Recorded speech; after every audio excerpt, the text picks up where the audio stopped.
Hey everyone, I just completed this very deep and emotional artwork for Art Funaday called Shrinking Violet or Concrete Blossom, or it's Concrete Blossom or Shrinking Violet. I don't remember the order in which I put the title, but you get it.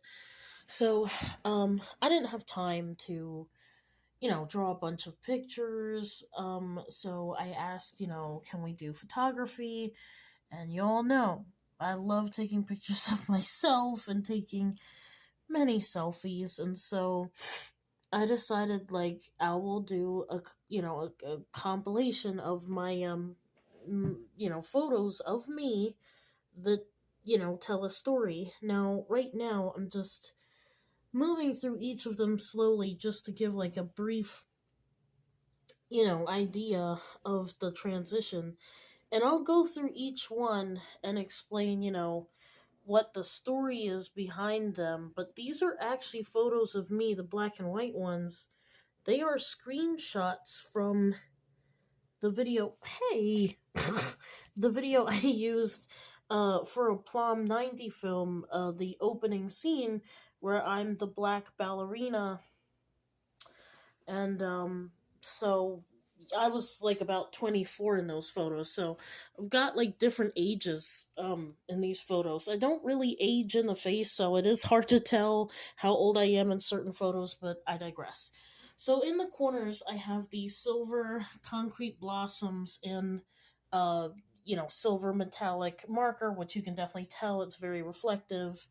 The first image of me is literally a just snapshot of my eyes and nose, no mouth, representing, this innocence, but also feeling like silenced, not listened to. This is in reference to trauma and abuse, and just feeling like I literally have no mouth. Like I can see, I can smell, like this is my face. No mouth, no voice, no ability to, just feeling shut up. Like I can't say what happened. And then this is actually a photo of me at 15, just looking off into the distance, melancholic. Now it starts off, to the left, with me looking up again, a melancholic face. It's a beautiful image, but still melancholic. Then it goes to this one where I am leaning down, and it looks like I'm about to cry. Cry, unless, sorry, it is still a beautiful photo, but you can see the feeling behind it.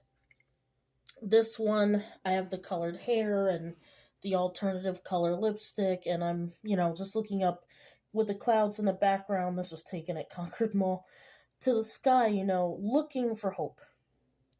Then switching to a blue haired me and just, the dark eyeliner in the dark, okay? Daytime, dark. You see the like contrast? Things are getting darker. I'm looking less hopeful, more like pessimistic. This one is also in the dark, but the look on my face is very, it's kind of zoned out, like things are so bad I've just kind of detached myself from reality, and it's like, oh, reality is so traumatic, I'm not even looking in any particular direction. Like in this picture my eyes are just kind of glossed over, like I'm there but I'm not there. The next one is again like a dark photo, but it is beautiful, but in like a dark way. Yeah, I'm in shadow, right? Like it's like beautiful, but there's something terrible lying underneath this dark secret. Now, interestingly enough, this photo also was dark, but when it printed, it was really too dark to make out, so my mother had lightened it.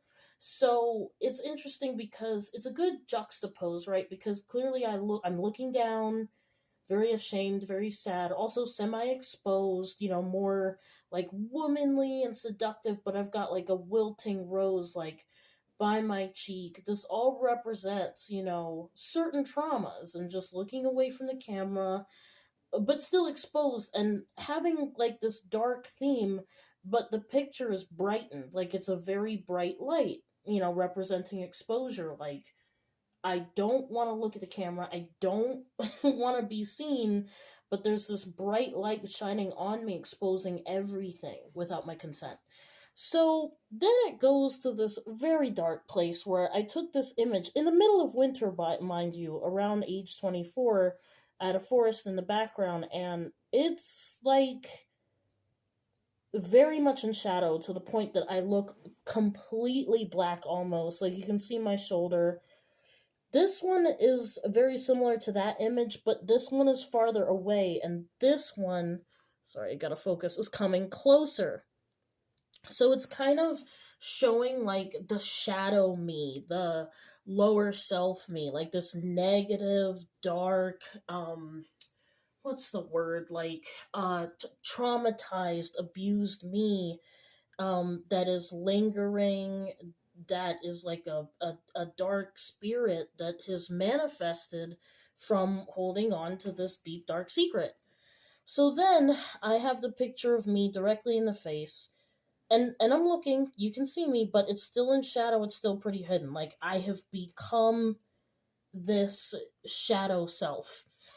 So then I'm looking away, again in shadow, hiding my face. And in the final photo, not only have I put a mask on at this point, but you see like how it's shaky, like how it's not very clear, how like I'm going from like a real person into this distorted, um I don't know how to say it, like double person, right? Like this spirit of shame, this spirit of fear is taking me over.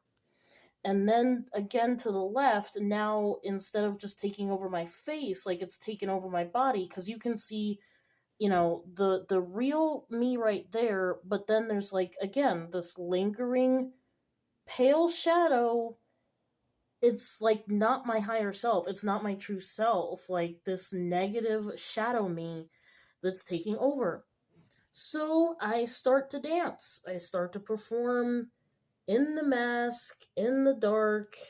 It's beautiful but disturbing, and just performing, right? Like trying to function without addressing this dysfunction, and doing what I need to do and kind of failing at it. And so at some point, I take off the mask, I've removed it.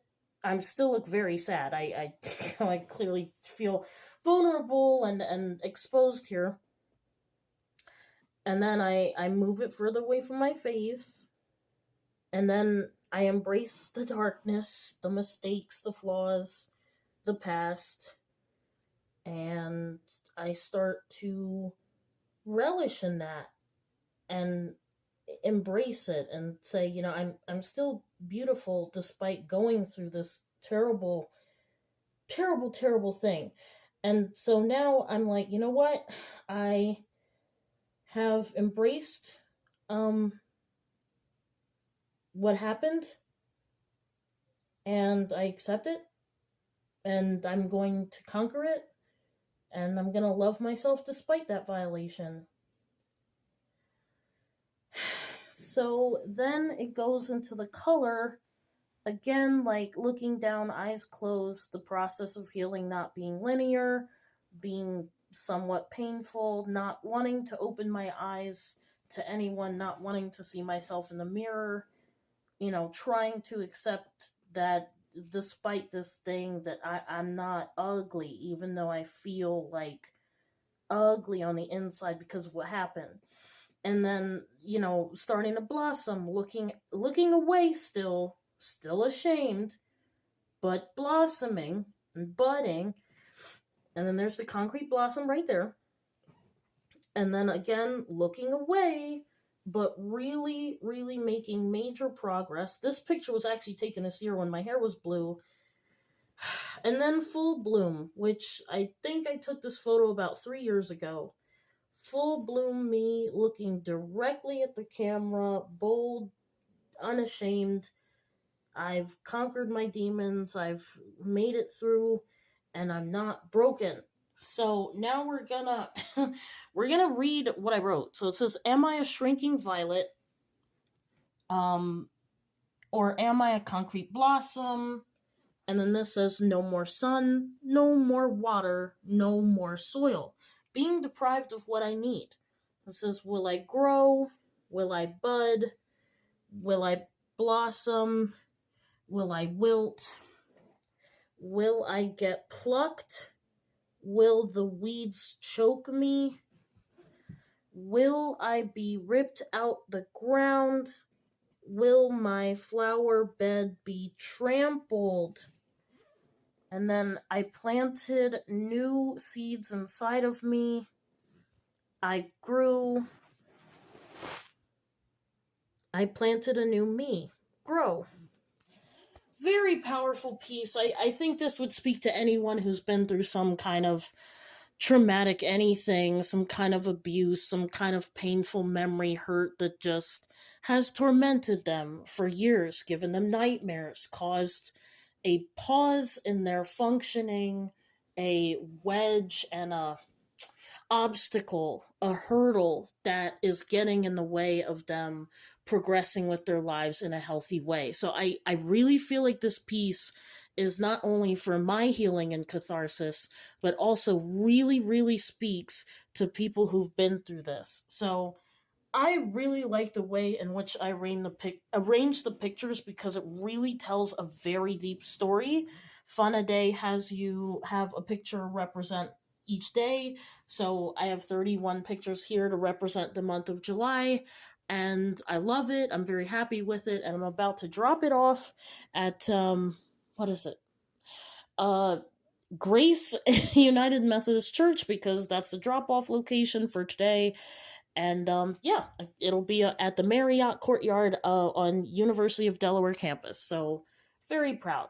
I have conquered one of my biggest pains, and I am not only surviving and alive, but thriving.